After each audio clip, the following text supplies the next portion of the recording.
ये कोला है या कॉफ़ी। बाहर के किसी शख्स के लिए ये बात एक मजाक हो सकती है, लेकिन रूस के जुनूबी इलाके मिचोरेंस्की के मकामी लोगों को बरसों से पीने के साफ पानी के बजाय यही गंदा पानी मिल रहा है। हम इसे ना तो पी सकते हैं और ना ही इससे कुछ धो सकते हैं। हम पानी को कुछ देर रखने के बाद इसे उबाल लेते हैं। लेरमोंतोफ स्ट्रीट पर लगे इस वाटर पंप से लोग रोज़ाना मटियाले पानी की बाल्टियां भर भर के अपने साथ ले जाते हैं।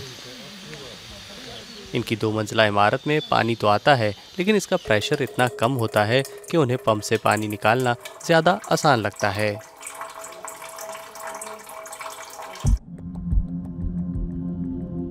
पानी चाहे मोहल्ले में नस्ब वाटर पंप का हो या फिर घर में लगे नल का, मिचोरेंस्की में सारा पानी दरियाए कुबान से आता है, जो कि रूस के जुनूबी हिस्से का एक बड़ा दरिया है। बाहर के मौसम में जब सैलाब आता है तो दरिया का पानी भूरे रंग का मटियाला हो जाता है। सैलाब का कीचड़ बहते हुए मिचोरेंस्की तक आने वाले पानी में शामिल हो जाता है। दरिया से पानी हासिल करने के बाद मकामी लोग इसे कई घंटों तक इस तरह की 20 लीटर की बोतलों में रख देते हैं। इससे पानी में मिट्टी नीचे तह में बैठ जाती है और पानी कुछ साफ हो जाता है।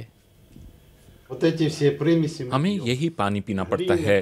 इसमें मिट्टी और कीचड़ सब कुछ दिखाई दे रहा होता है। ईवान को याद नहीं कि आखिरी मर्तबा उन्होंने नलके से साफ पानी कब पिया था। मैं यहाँ सन 1975 से रह रहा हूँ। आप अंदाजा लगा सकते हैं कि ये मसला कब से है। कुछ लोग पानी को उबालते हैं, लेकिन मैं ये नहीं करता। मैं मिट्टी को नीचे बैठने देता हूँ और फिर पानी को खाना पकाने के लिए इस्तेमाल करता हूँ। जब पानी बहुत ही गंदा होता है तो फिर मैं पीने के लिए पानी खरीदता हूँ। लेकिन पीने का साफ पानी काफ़ी महंगा मिलता है और रिबाल्किन जैसे रिटायर्ड अफराद के लिए इसे ख़रीदना हमेशा मुमकिन नहीं होता। इन्हें पानी खरीदने के लिए हर महीने 3000 रूबल खर्च करने पड़ते हैं। ये उनकी पेंशन का 1/3 हिस्सा बन जाता है और पानी खरीदने के बाद दीगर अखराजात के लिए पैसे नहीं बचते। सोवियत दौर में यहाँ एक बड़ा सरकारी फार्म हुआ करता था और एक फैक्ट्री भी थी, और यहाँ की ज़रूरी पैदावार की जिम्मेदारी हुकूमत संभालती थी और पीने के साफ पानी की फराहमी को भी यकीनी बनाती थी। लेकिन सोवियत यूनियन के खात्मे के बाद यहाँ पानी को साफ करने की सहूलत भी ख़त्म कर दी गई और तब से ये टैंक यूं ही पड़े हैं। अब ये टैंक दरिया का पानी साफ करने के लिए कारआमद नहीं रहे।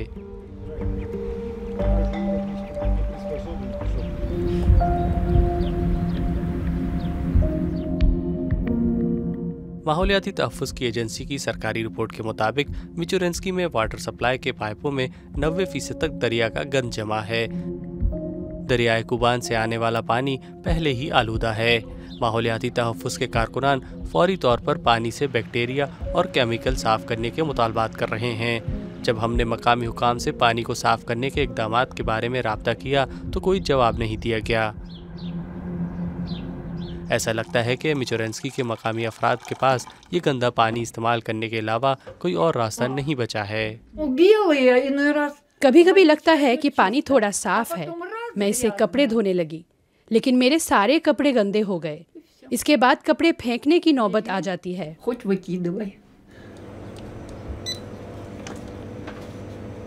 नलके का पानी इतना गंदा था कि इवान रिबाल्किन ने आखिरकार पीने के साफ पानी के लिए 5 लीटर का एक महंगा गैलन खरीदने का फैसला कर लिया।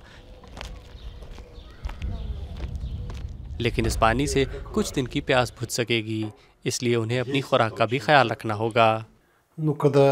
मुझे एहतियात करना होगी कि मैं ज़्यादा हेरिंग मछली ना खाऊं। इससे बहुत ज़्यादा प्यास लगती है, वरना मुझे दरिया का मटियाला पानी पीना पड़ेगा। लेकिन अब मैं ऐसा नहीं करूंगा, खासकर जब तक मौसम सर्द है। रूस के कुछ इलाकों में गर्मी भी खूब पड़ती है। इस दौरान मिचोरेंस्की को पानी की ज़्यादा ज़रूरत रहती है, लेकिन दरियाए कुबान का पानी पीने के लिए हरगिज़ महफूज नहीं है।